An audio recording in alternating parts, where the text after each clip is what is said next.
Hello, everyone, and welcome to our channel. I'm Mark. And I'm Rob. And today we're going to talk about the fact that the WNBA and the media have promoted the wrong rivalry for the WNBA.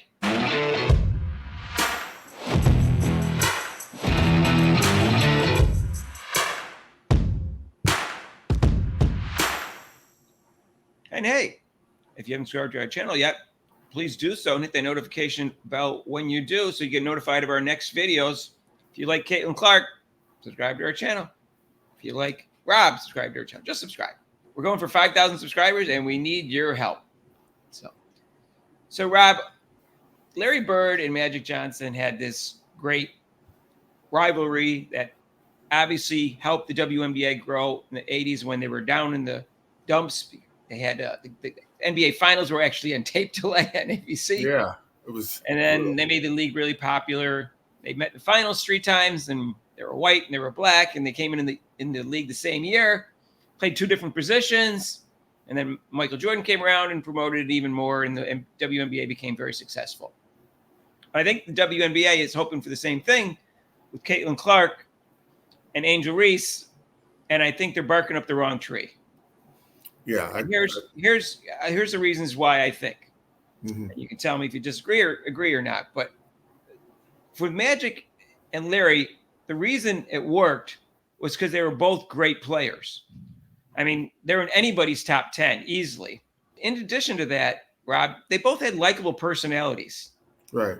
And they actually liked and respected each other. Not that's necessary for a rivalry, but that was part of the mix between the two of them. And they were on glamour teams too. So I think that helped the Lakers and the Celtics. Mm-hmm. I don't think Angel Reese has a likable personality. And I don't think she's going to go down as one of the top 10 greatest players of all time. She might go down as the greatest rebounder of all time, but she looks uncoordinated. So I don't have a lot of confidence her offensive game is ever going to be glamorous or really, really efficient. And I don't think she'll ever be an MVP. Magic Johnson and Larry Bird were both 3-time MVPs. Mm-hmm. I think Caitlin Clark, it's clear that she's going to be an MVP. Eventually, and she's obviously a very exciting player. That's all part of her appeal. So I don't see that as the next great rivalry for the WNBA because I don't think Angel Reese is good enough. I don't think she's likable enough. And I think they're barking up the wrong tree. Well, her game is not a 3-way game. Those Bird and Magic both were good in scoring and assists. I mean, Bird not great as Magic in assists, but he was good at assists also. And then with rebounding, they both were very good with rebounding. Reese is just one-dimensional. It's rebounding. And Clark is more like the Magic type Bird type thing. She's getting better in rebounding. But, I mean, still, for a guard, 6 rebounds a game is not bad. But her assists, of course, are out or through the roof, and she can score. So, yeah, there's no really rivalry except for where they played each other in college, and that's done. There's no rivalry after that. So. Right. I mean, there's something to it because Angel Reese is popular on social media and something like that. And the fact that people know that Angel Reese doesn't like Caitlin Clark and is jealous of her and all that kind of stuff. So that does draw in viewers. But I think it's not sustainable. I think what is sustainable is if Caitlin Clark goes head-to-head a lot with A'ja Wilson. Mm-hmm. And I think you still have that black-white dimension. I don't think you need it. But it's there, still there. And you got what's going to be the 2 best players in the league. Next year, I suspect they will be the 2 best players in the league. That's what I suspect. Right. A'ja Wilson's the best player in the league right now. At some point, Caitlin Clark is going to be. A'ja Wilson's 28 in her prime. Caitlin Clark is 22 and a half. They're only 5.5 years apart. So they still have a number of years that they can compete against each other before it becomes one-sided because A'ja Wilson becomes too old. So for that reason, I think that's a really good idea for them to really promote it because also A'ja Wilson's on a good team that's won the championship the last 2 years. Caitlin Clark's on a young up-and-coming team. That's a storyline right there. The veteran established champions against the up-and-coming talented team. That makes for a great storyline. At least it does in the NBA or any other sport. Right, yeah, because both of them are both all-around players, and they're competing against each other in like you said, it's an up-and-coming team with the fever, and that's a challenge. And Wilson, you could tell she's kind of worried about that, kind of fears and sees Clark coming up, and then that she could probably surpass her as MVP. Maybe that's why she's putting out so much and playing much harder this year, because she knows she only has a few years left before Clark comes in there and just takes over. Right. And plus she was upset last year that Brianna Stewart got instead of her. But she seems fueled by a few things this year because she's having her best year of her career. It's not something that might not have happened anyways because she's in her prime. It's a good thing for this rivalry between the two of them. I don't think A'ja Wilson is the best personality in the world. I don't find her likable, but she's popular to a certain group of people that really like her and really support her. And the media, especially the black women in the media, promote the heck out of her. So that's a good thing in the sense that this way they'll promote the rivalry between her and Clark because she gets attention. And like I said, she's here's going my to go thing. down. Here's my thing, Mark. I think A'ja Wilson actually dislikes Reese more than she does Clark. It seems like it that when they play, she's going all out, blocking her shot, playing her hardest yeah, games. but they play the same positions. Yeah, but what I'm saying She doesn't like Clark either. Yeah, but I mean she doesn't. But I mean she doesn't like Clark. But I think with Reese, you're promoting the black player, black women. Here's this young black women coming in trying to take away all the spot. I mean Clark's already doing that now. But wait a minute, we got this other black woman, Reese, trying to take my spot. I think she has a little rivalry going after her too. Yeah, I think there is because they play the same position. But I don't think Reese will ever be an MVP in this league or go down as one of the top 10 players of all time. There's almost no question in my mind that A'ja Wilson and Caitlin Clark will be one of the top 10 players in WNBA history. It's almost no question in my mind. This can be the third MVP for A'ja Wilson, and you can see the potential of Caitlin Clark. Mm-hmm. So that's what Bird and Magic have. They're both two of the top 10 players of all time easily. And these two players, also A'ja Wilson and Caitlin Clark, are going to go down as two of the top 10 players of all time easily. And I think that's what you got to promote because I don't think Angel Reese is good enough.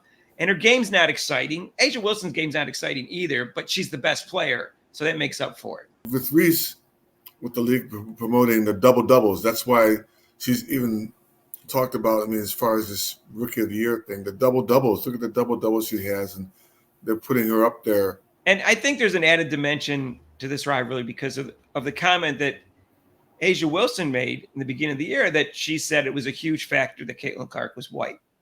So I think some people, including me, some people took offense to that because I don't think it's a huge factor. And I think A'ja Wilson looks too much at race. And so you got that white-black dimension that you have with Angel Reese too. So you still have that going on, but you have a much better player and a much better all-around player from a team that's already successful, like the underdogs trying to take away from the champions. So that you got that concept going on. So I think that's what they need to promote. And they're not promoting it at all. No. Other than the fact that there seems to be some push now for Caitlin Clark to be considered highly for the MVP. But the media is not promoting that. Caitlin Clark fans seem to be promoting that. Yeah, the WNBA doesn't seem to be pushing that. They do everything they can not to give Caitlin Clark awards. Or push her or promote her or anything like that. Heaven forbid. Right. I think A'ja Wilson deserves the MVP this year, so I don't think that's going to be in dispute. But next year, it may be a great thing going on, like 1-2 from week one for the MVP. So, and if they meet in the playoffs, like Clyde Drexler and Michael Jordan met in the playoffs. Michael Jordan was first in the MVP voting, and Clyde Drexler was second, and they met in the playoffs that year. Mm-hmm. And that's what fueled Michael Jordan to get 35 points in the first half because he said, "I want everybody to know there's a gap between me and Clyde Drexler." He said that and hit 6 3-pointers in the first half. So imagine that. Let's say they come in first and second in the MVP voting, maybe even 2 years in a row, and they meet in the playoffs next year when the Fever have a chance of beating the Aces. Right. So right now, we don't even know what's going to happen this year because right now A'ja Wilson's injured in a boot. But anyways, that's my theory. Let me know what you think. I don't think they have that devil aspect that Angel Reese has for A'ja Wilson. But again, I don't think she likes Clark that much. I don't get the impression anyway. She never says anything positive. It's more realistic. This rivalry is more realistic than the one between her and Reese. That was like right. And you got like five good years out of it at least. Yeah. So we'll see what happens. A'ja Wilson seems like she could, play really well for a long time. if she doesn't get injured, and Caitlin Clark too. So, Mhm. anyways, all right, let us know what you think. You think that they're making a mistake? And it seems to be nobody's promoting this idea. A little bit because they talk about the MVP for this year, but in terms of them head to head, I was looking forward to the game on Wednesday and Friday because I look at this like, the one person overtaking the other at some point. So, but no one else seems to be promoting that. Yeah. I didn't hear that kind of talk, Right. So we'll see what happens. Anyways, unfortunately, it doesn't look like she's going to play Wednesday. So we'll find out. Who knows? She's in a boot. Maybe it's just precautionary. Anyways, we're going to be live for those games. It's 7 o'clock on NBA TV on Wednesday, and Friday it's 7:30 on Ion. So join us both for those two games. And tonight we're going to go live for our normal live show, and that's going to be from 6 to 8 Eastern. We'll talk about Caitlin Clark, and we'll talk about the football games this weekend. As depressing as they were, if you're a Packers and a Browns fan, like Rob and I are. At least the Eagles and the Bills won. Anyways, if you haven't subscribed to our channel, please do so. Hit the notification bell when you do. If you like Caitlin Clark, subscribe to our channel. If you agree with what I just said, subscribe to our channel. If you like Rob, subscribe to our channel. Just subscribe. We're going for 5,000, and we need your help. Yeah. If you like this video, hit the like button, and let us know down below in the comments. You think I'm right about this, or you think Angel Reese gives something unique about it, and that rivalry is going to be there? I don't know. It's just my feeling. If you want to donate to this channel, you can with Super Chat down below or Super Thanks. And there's also a link to PayPal. And we'll see you in the next video. Peace out.